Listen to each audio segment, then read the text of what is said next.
तो नेक्स्ट हम जो पढ़ेंगे क्या पढ़ेंगे, टाइप 10। तो 10 टाइप का हो गया। तो ये है resistance by method of integration. तो ये लास्ट टाइप का रेजिस्टेंस है। तो हमको कब इंटीग्रेशन करना पड़ेगा ये तो पहले पता होना चाहिए। तो रेजिस्टेंस हम क्या लिखते हैं, R equal to rho L by A. अगर इन तीनों में से कोई भी एक वेरिएबल रहेगा, कौन सा, लेंथ भी वेरी हो सकता है, एरिया भी वेरी हो सकता है और रो भी वेरी हो सकता है। अगर तीनों में से कोई एक अगर वेरिएबल रहेगा तो उसका रेजिस्टेंस निकालने के लिए हमको क्या करना पड़ेगा, इंटीग्रेशन करना पड़ेगा। देखो कैसे करते हैं। सपोज पहला क्वेश्चन है, if resistance of a rod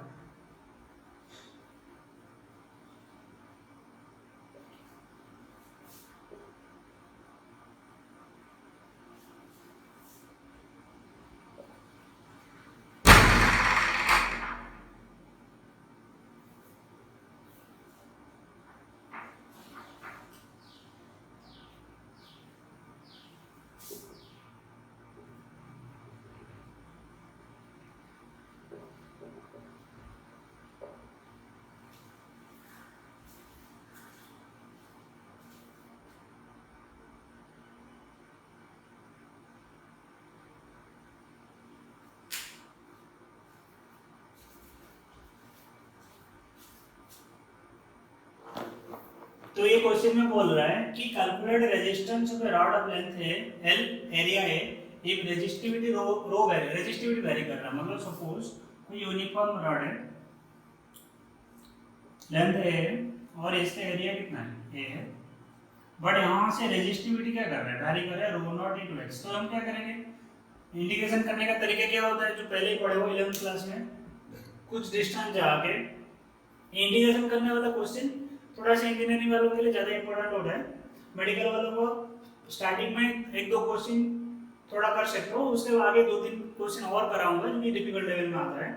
तो तरीका क्या है, यहाँ से जाके एक छोटा सा एलिमेंट लेते हैं, फिर इसका जो रेजिस्टेंस लिखेंगे डी आर।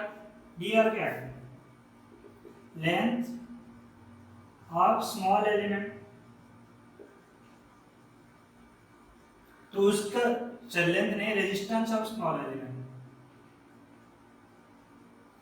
तो dx क्या है, यहाँ पे एक छोटा सा लेंथ ले रहा हूं, dx ए स्मॉल एलिमेंट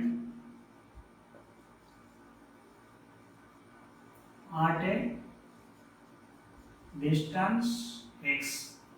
तो उसका रेजिस्टेंस कितना हो जाएगा, देखो dr रो l बाय l कितना है यहाँ पे dx है, मतलब एक छोटा सा एलिमेंट है, इसका करंट के डायरेक्ट, करंट अगर ऐसे पास कर रहा है, करंट के डायरेक्ट लेंथ मतलब क्या था तुम्हारा, करंट के डायरेक्शन में कितना लेंथ है, और एरिया क्या परपेंडिकुलर है, ऐसा है। बट यहाँ पे रो क्या है, वेरिएबल है, rho not x into dx by a। अब हम पूरा r निकालने के लिए क्या करना पड़ेगा, इंटीग्रेशन करना पड़ेगा, rho not x dx by a। Limit कहाँ से कहाँ तक लगाओगे, x यहाँ से शुरू होगा, ये कितना है x इक्वल टू 0 और यहाँ पे कितना है x इक्वल टू l। तो यहाँ 0 से l। अब इसको सॉल्व करो, rho naught by a, x का इंटीग्रेशन कितना है, x square by 2 0 to l। तो रेजिस्टेंस आ जाएगा कितना, rho naught L square by 2। तो ये है आंसर। तो इसको हम इंटीग्रेशन करके निकालेंगे। नेक्स्ट क्वेश्चन देखो, पहले देख लो बाद में लिख लेना। सपोज, तो नेक्स्ट क्वेश्चन है, एक हॉलो स्फीयर है। हॉलो स्फीयर मतलब स्फेरिकल बॉल शेप का है, जिसमें के अंदर कुछ खाली जगह है, ये वाला पोर्शन क्या है, खाली है, हॉलो है, और इस साइड में कुछ मटेरियल है जिसका डेंसिटी कितना रो है। अब इसका इक्विवेलेंट रेजिस्टेंस निकालना है। इसमें करंट कैसे जा रहा है, देखो करंट ऐसे जा रहा है, मतलब अंदर से बाहर तरफ जा रहा है, वो हर एक डायरेक्शन में जा रहा है, एक डायरेक्शन नहीं हर एक डायरेक्शन में। तो उसका रेजिस्टेंस कैसा होगा, तो पहले सोचो R equal to rho L by A, ये हमको पता है, बट इसमें कौन कौन वेरिएबल है और इसमें कैसे एलिमेंट लिया जाएगा। तो मैं बना के दिखाता हूँ, देखो। तो ये है तुम्हारा अंदर वाला पोर्शन जिसका रेडियस कितना है, R1 है। तो मैं क्या कर रहा हूँ, यहाँ से स्मॉल डिस्टेंस दूरी पे छोटा सा स्फीयर मान रहा हूँ, ऐसे dr थिकनेस का। अगर पहले से पता है तुम्हें इंटीग्रेशन कैसे किया जाता है, 11th क्लास में किए होंगे।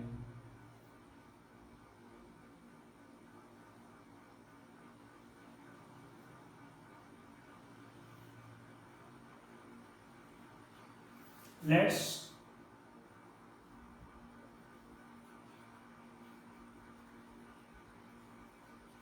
स्फेरिकल एलिमेंट ऑफ थिकनेस कितना है,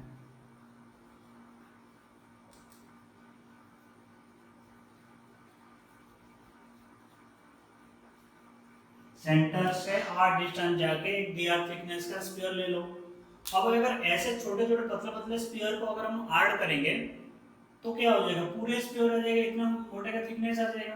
अब ध्यान से सोचो, ये जो छोटे छोटे पतले पतले स्फीयर ऐड करेंगे ये सीरीज में रहेंगे या पैरेलल में रहेंगे, देखो सीरीज में रहेंगे पैरेलल में रहेंगे, सीरीज में रहेंगे क्योंकि ऐसे ऐसे पतले पतले स्फीयर है ना, तो ऐसे ऐसे करंट के डायरेक्शन में, तो इसमें क्या सब में करंट सेम रहेगा, तो ये सारे क्या रहेंगे सीरीज में रहेंगे, सीरीज में रहेंगे तो सीरीज में फॉर्मूला क्या होता है R1 + R2 + R3 ऐसे होता है, तो सीरीज में रहेंगे तो क्या हो जाएगा, सबको ऐड करना पड़ेगा, तो R इक्विवेलेंट जो आएगा सबको ऐड करेंगे।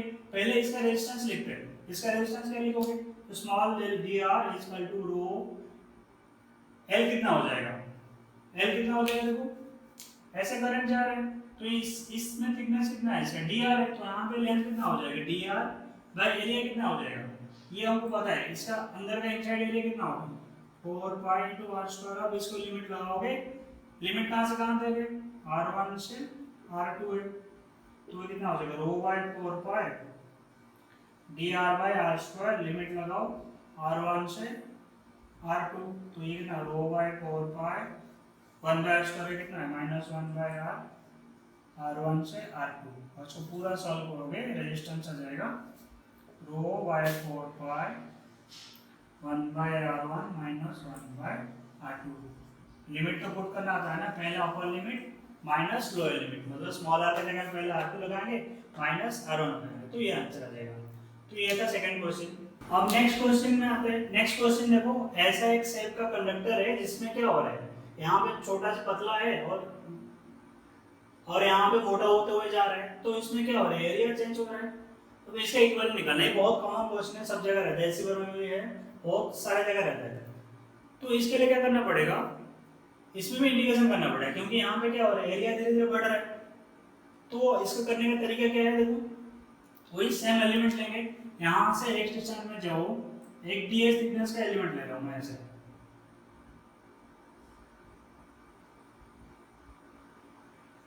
एलिमेंट ले रहा हूँ, इसका थिकनेस कितना है dx है, ठीक है। अब जो छोटा सा एलिमेंट लिया है इसे,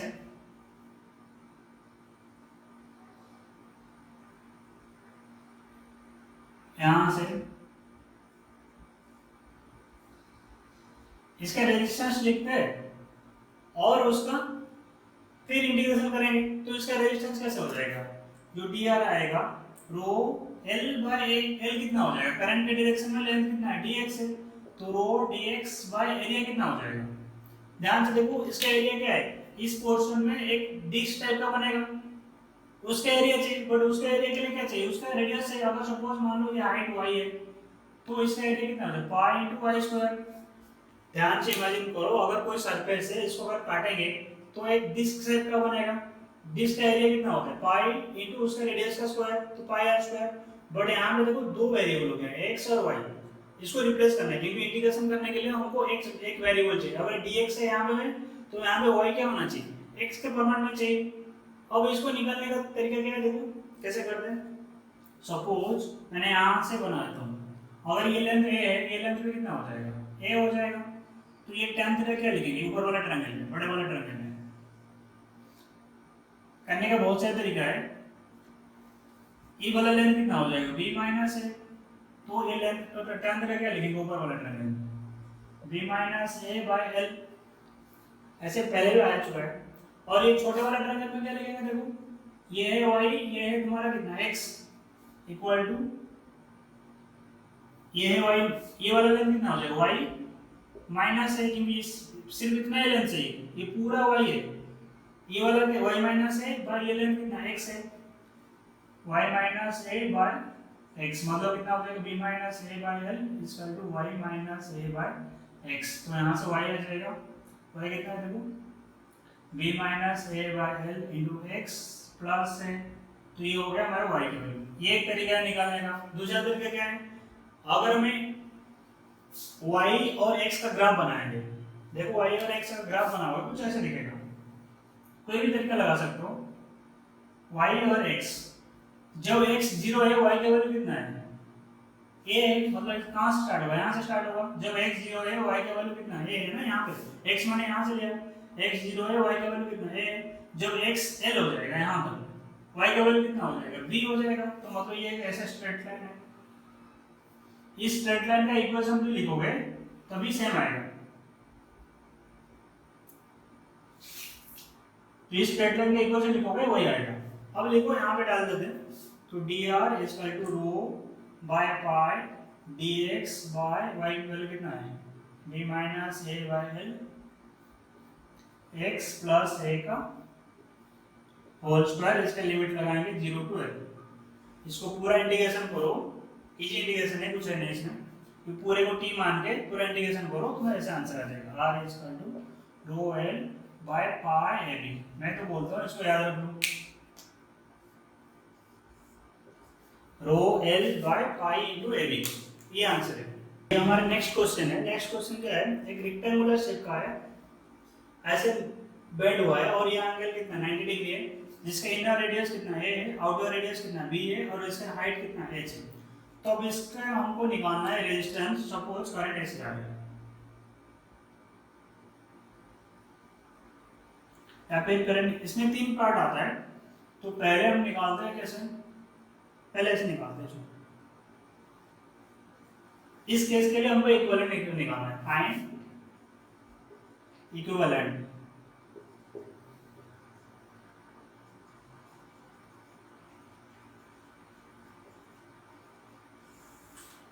अब इसका इक्विवेलेंट निकालेंगे, बहुत अच्छा क्वेश्चन है, ध्यान से देखो। तो पहले तो इसको हमको क्या करना पड़ेगा, एक एलिमेंट लेना पड़ेगा। पहले तो हमको क्या करना पड़ेगा, एक एलिमेंट लेना पड़ेगा। कैसा एलिमेंट लेंगे हम, ध्यान से देखो। पहले तो सोचो कि रेजिस्टेंस अगर निकालेंगे, रेजिस्टेंस क्या होता है, रो एल बाय ए, तो इसमें से कौन सा चेंज हो रहा है, तब हमको इंटीग्रेशन करने की जरूरत पड़ेगा। तो ये तो भी सोचना है कि इसमें से कौन एलिमेंट चेंज हो रहा है, रो चेंज हो रहा है या एल चेंज हो रहा है या एच चेंज हो रहा है। ये बहुत इंपॉर्टेंट चीज है, ये समझना है कि कौन सा पार्ट चेंज हो रहा है, ताकि हमको इंटीग्रेशन करने पड़ जाएगा। कैसे हो जाएगा बताओ। अगर ध्यान से देखो, अगर मैंने ऐसे एक एलिमेंट ले रहा हूं, मैंने ऐसे एक एलिमेंट ले रहा हूं, जाके एक छोटा सा एलिमेंट ऐसा ले रहा हूं,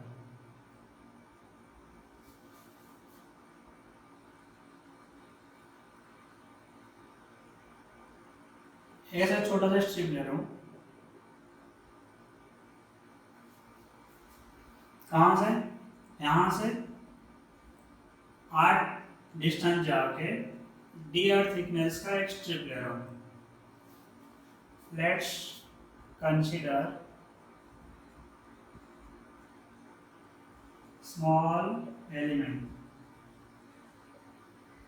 थिकनेस कितना है,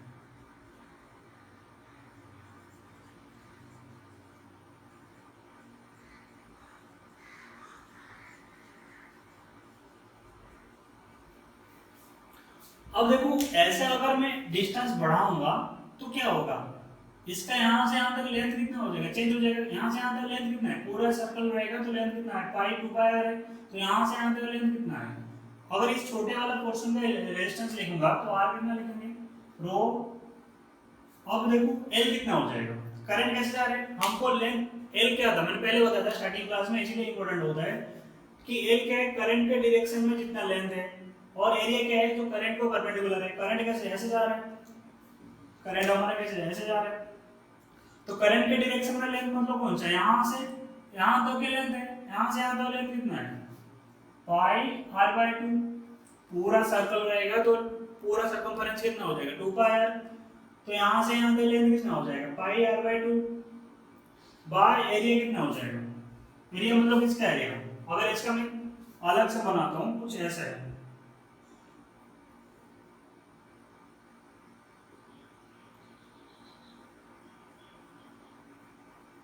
तो लेंथ कौन सा लेंथ, ये लेंथ ले लिया हमने कितना, पाई r बाय 2, और एरिया कौन सा चाहिए, इस वाला एरिया चाहिए। अगर जो रेक्टेंगल है इमेजिन करना पड़ेगा इसका थिकनेस कितना है dr है और इसका हाइट कितना है h है, तो एरिया कितना हो जाएगा h इंटू dr। जो रेक्टेंगल है इतना एरिया में करंट पास कर रहा है ना, क्योंकि एरिया क्या था करंट को जो कि परपेंडिकुलर है। ठीक है, अब ध्यान से देखो कि ऐसा ऐसा जो एलिमेंट है वो सीरीज में रहेंगे या पैरेलल में रहेंगे, क्योंकि जैसे जैसे r बढ़ेगा तो ये वाला टर्म चेंज होगा, तो उसमें क्या होगा लेंथ चेंज हो रहा है, तो लेंथ चेंज हो रहा है। अब इसको तो इंटीग्रेशन नहीं कर सकते क्योंकि हमको पहले पता करना पड़ेगा जो छोटे छोटे एलिमेंट है वो सीरीज में है या पैरेलल में है। ध्यान से देखो जो छोटे छोटे एलिमेंट ऐसे बनेंगे सीरीज में रहेंगे या पैरेलल में रहेंगे, पैरेलल में रहेंगे। क्यों? क्योंकि इस पॉइंट और इस पॉइंट का पोटेंशियल तो सेम है ना, अगर पोटेंशियल सेम होता है हर एक रेजिस्टेंस क्या होता है पैरेलल होते हैं। यहाँ से ए पॉइंट और बी पॉइंट का पोटेंशियल तो सेम है ना, तो इसमें जो जो अलग अलग रेजिस्टेंस है जैसे जो डिस्टेंस चेंज होगा तो लेंथ चेंज हो जाएगा, तो रेजिस्टेंस अलग अलग हो जाएंगे, तो ये सारे रेजिस्टेंस क्या हो जाएगा पैरेलल में आ जाएंगे। पैरेलल होगा तो क्या 1/r करके ऐड करते तो 1/dr लिखो। ऐसे भी दिख रहा है कि ये इंटीग्रेशन नहीं कर सकते, dr ऊपर होना चाहिए, तो ये कितना हो जाएगा h dr by rho pi r by 2। अब इसको इंटीग्रेशन करो तो r कहां से कहां तो वेरी करेगा, देखो r कहां से कहां तो वेरी करेगा a से b तक, तो 1/r का इंटीग्रेशन कितना 1/r equal to 2 by rho into pi dr by r integration a से b। अब इसको सॉल्व करोगे तो ये कितना आ जाएगा dr by r कितना हो जाएगा ln r a से b, तो ये आ जाएगा rho 2 by rho 1 ln b by a। But हमको रेजिस्टेंस क्या चाहिए, तो ये कितना आ जाएगा rho r by 2 ln b by a, ये आंसर है। थोड़ा सा डिफिकल्ट लेवल में जाता है, समझने की कोशिश करो। पहले मैंने क्या लिया छोटा सा एलिमेंट का रिंग एक एलिमेंट लिया छोटा dr थिकनेस का, और इसमें करंट ऐसे जा रहा है, करंट ऐसे जा रहा है तो कितना लेंथ कवर कर रहा है यहाँ से यहाँ तक, तो रो l by a। एरिया मतलब कौन सा है जो एरिया करंट को परपेंडिकुलर है, तो ऐसे करंट जा रहा है तो इसको परपेंडिकुलर ऐसा एरिया है, तो रो l by a। अब ऐसे ऐसे सारे एलिमेंट क्या है, तो ऐसे मैं लिख देता हूँ all small elements are in parallel.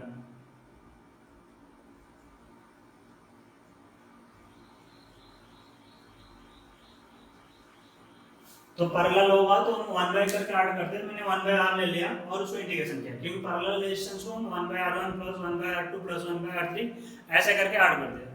तो ऐसे करोगे तो आंसर आ जाएगा ये। कैलकुलेशन देख लो सही होगा तो आंसर सही है। नेक्स्ट क्वेश्चन देखते हैं। नेक्स्ट जो क्वेश्चन है वो भी उसी टाइप का है, बट यहाँ पे जस्ट करंट का डायरेक्शन बदल दिया। अगर करंट ऐसे पास कर रहा है तो इसका इक्विवेलेंट चाहिए ए बी का प्लस।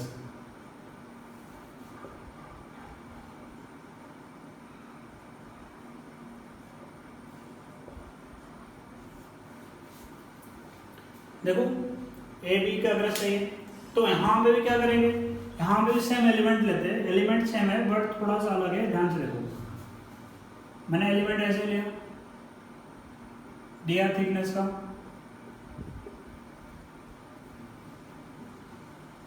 स्मॉल एलिमेंट और थिकनेस कितना है dr है। अभी जो dr थिकनेस का स्मॉल एलिमेंट लिया उसका रेजिस्टेंस कितना हो जाएगा, ये ऐसा है कुछ एलिमेंट में ऐसा दिखा रहा हूँ,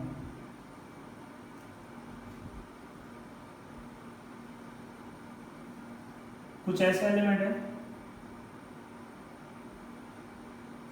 इसका करंट कैसे जा रहा है इसमें, सपोज इमेजिन करो ऐसा है, इसके अंदर ऐसा है, करंट कैसे जा रहा है ऐसे पास करके इधर से निकल रहा है, तो करंट कैसे जा रहा है इसमें ऐसे जाके यहाँ से निकल रहा है, तो इसका रेजिस्टेंस कितना लिखेंगे dr equal to rho, length कितना हो जाएगा करंट के डायरेक्शन में लेंथ चाहिए, dr बाय एरिया कितना हो जाएगा, तो ये लेंथ कितना है तुम्हारा हाइट h है, और यहाँ से ये कितना है तुम्हारा पाई r/2 पाई स्मॉल r/2, तो इसका एरिया कितना हो जाएगा h इंटू पाई r/2। तो ये हो गया स्मॉल एलिमेंट का रेजिस्टेंस, बट ऐसे स्मॉल एलिमेंट्स क्या होंगे, करंट के डायरेक्शन में है तो छोटे छोटे रेजिस्टेंस से वो क्या हो जाएगा, सीरीज में करंट के डायरेक्शन में, करंट अगर सेम होता है तो सारे रेजिस्टेंस क्या होते हैं, सीरीज में होते हैं। तो अगर सीरीज में है तो हमको क्या करना पड़ेगा, ऐड करना पड़ेगा, नॉर्मल एडिशन है, लिमिट लगाओ कहाँ से कहाँ तक, तो ये कितना हो जाएगा, D R equal to 2 rho by H into pi D R by R. तो लिमिट कहाँ से कहाँ तक लगाएंगे, ए से बी, तो आर आ जाएगा, तो कितना हो जाएगा 2 rho by pi into X लॉन बी बाई ए। तो ये सारे डिफिकल्ट क्वेश्चन लेवल में जाता है। इसका और एक पार्ट है, देखो, तो ये दोनों इंडिकेशन है। अब अगर मैं बोलता हूँ सेम ऑब्जेक्ट का करंट कैसे पास करें, ऊपर से पास करें, सपोज अगर ये थिकनेस ऐसा है, करंट ऊपर से नीचे पास कर रहा है, तो इसमें देखो इसका रेजिस्टेंस निकालेंगे, देखो इसमें इंडिकेशन करना नहीं पड़ेगा, क्योंकि इसके करंट को कितना एरिया मिल रहा है, यही तो एरिया मिल रहा है, लेंथ कितना मिल रहा है, ये लेंथ मिल रहा है, क्योंकि इधर से निकल रहा है। तो इसका जो रेजिस्टेंस लिखोगे ये बहुत ईजी है, R equal to rho L कितना हो जाएगा, ये हाइट एच बाय एरिया कितना हो जाएगा, देखो इसका एरिया कितना हो जाएगा, ये तो सर्कल में पड़े हो ना, सर्कल का पूरा सर्कल का कितना हो जाएगा, pi by 4 A square minus pi by 4 B square होगा। ध्यान से देखो, अगर ये पूरा सर्कल रहेगा पाई ए स्क्वायर बाय 4, अंदर से माइनस करेंगे तो पाई बी स्क्वायर बाय 4, बट ये कितना पार्ट चाहिए तुम्हें, इस जस्ट इतना तो पार्ट चाहिए, तो ये हो जाएगा। अब सेम ऑब्जेक्ट है बट दोनों के लिए इंटीग्रेशन करके निकाले, इसके लिए इंटीग्रेशन नहीं किए, तो पहले इक्विवेलेंट रेजिस्टेंस निकालने के लिए पहले पता करना पड़ेगा कि इंटीग्रेशन करने की जरूरत है या फिर नहीं है, ठीक है। तो इक्विवेलेंट रेजिस्टेंस का सब चीज कंप्लीट हो गया। अब असाइनमेंट का सारे क्वेश्चन बना सकते हो, टोटल 60 क्वेश्चन है, लास्ट में थोड़ा सा डिफिकल्ट लेवल में जाता है, बट पहले स्टार्टिंग से सारे क्वेश्चन बना सकते हैं।